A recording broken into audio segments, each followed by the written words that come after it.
Hey folks, David Stewart here. It's time to talk about alternate tunings, Scordaturas, on the guitar, and specifically that one called Dadgad. That is the very beginning of a piece that I came out with at the end of last week and beginning of this week called Convergence 3, which is an etude, and you can actually find it on the new Zoll album.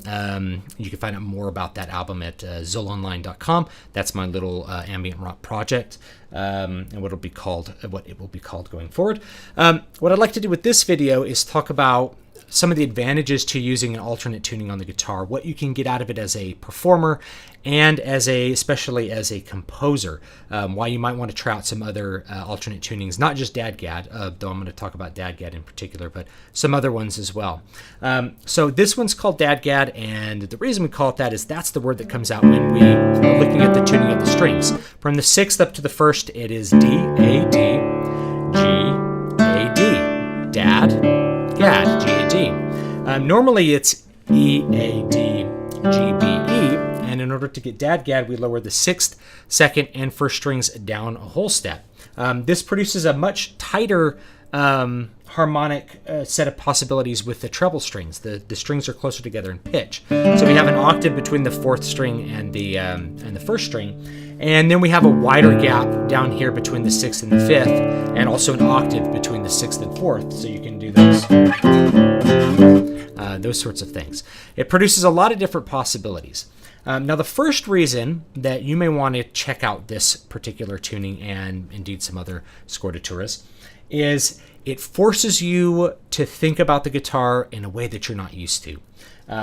If you're an experienced player, if you've been playing with this a lot, it's really easy, especially as a composer, to just go to those shapes that you know and just play those instead of trying to really think about new sorts of voicings. So it forces you to come up with some new voicings. It forces you to think of your fingerings differently. The technique is still the same, but now you have to think that like G is something like that, or something like that. Rather than the way that you normally play G. All of a sudden those come out really weird, right? So you have to rethink how you play the guitar, which forces you to grow, but also kind of makes you focus a little bit more on the details of what you're doing with fingerings and with voicings in a way that is often forgettable if you're really used to doing certain voicings on the guitar. The next big reason, and this is probably the biggest reason, it's probably a bigger reason than like the growth thing, is that it allows you to play figures on the guitar that would not be possible in a regular tuning. That little chord right there, which you could sort of play on a regular tuning, but you couldn't play across all those strings. From this G all the way up to that D and have it on 4 different strings ringing together. You couldn't have that happen. And you also probably couldn't get this sort of figure where we have, instead of what I'm doing with the right hand here, by the way, is I'm playing a really simple arpeggio. So it's P and A together, M, I, and then P, A, M, I. That's it. That's the entire right hand for the piece. Just getting a little bit of a rhythmic work with the right hand. Produces a natural syncopation. Well, this little figure here produces, as we play it, it produces a melodic effect where we're going down and up a whole step. Because this is actually fingered above. This is a B, which is above the A, which is open on that 2nd string right here. Okay, so it produces some effects that are just not possible to play with another tuning. And that gives it a unique sound. It sounds different when people hear it. It's like, whoa, they cue in their ears, especially people who are very familiar to guitar, which a lot of people are. When they hear an alternate tuning, there's something that draws you in because it's just a little bit novel. It's a little bit different. And allows you to just do lots of things that normally, wouldn't be possible.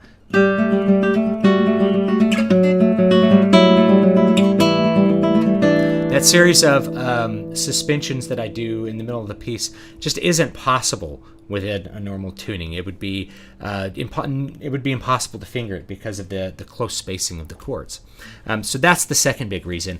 The third reason is really that this is more Dadgad specific. You could try other fingerings if you want, other Scordaturas if you want.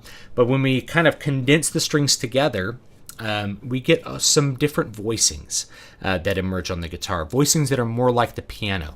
If you're playing a lot of chords in the middle of the piano, just below middle C, which is where a lot of jazz pianists tend to play their chords, if you're playing tight seventh chords, sometimes you can put the seventh, rather than up high, you could put it down in the middle and produce the quality of a second between a couple of strings on the guitar, which gives it just a different resonance than what people are usually used to on the guitar.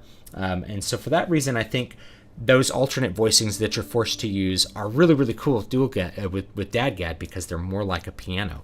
They're more like an instrument that's not guitar-like, and that produces a good, unique effect for you as well. The other thing about an alternate tuning like Dadgad, or any tuning where you're getting the strings closer together in pitch, normally we have a bunch of fourths and a major third. With Dadgad, we have a second and then a fourth on top, and then another fourth, which allows you to do more of what's called compañías, which is a fingering technique from the Baroque period. And indeed, if you're playing Gaspar Sanz, you ought to be trying to use this, and maybe I'll do a video specifically on this for like Gaspar Sanz music. But what it is rather than playing a melody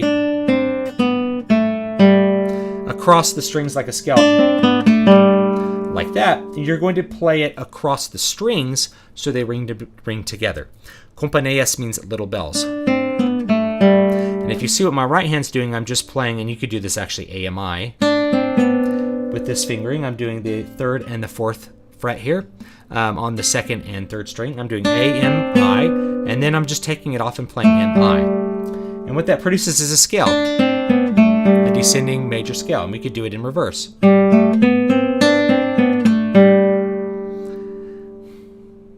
Do, re, mi, fa, sol, la, ti, up from do to sol and then back down, if you want to think in do, re, mi's, right? So, when you have a little bit closer fingering, it's more like a Baroque lute, which has a lot of compañías fingerings. That was sort of an aesthetic that was very pursued with the Baroque period, is that sort of ringing sound. And that allows you to play some melodies too, not just chords, but melodies. Although my etude doesn't use this, but it allows you to do that in a little bit more fluid way than what you normally do. With the normal guitar, you have to do some pretty wide fingerings to get compañías to happen across more than maybe one or two strings at a time.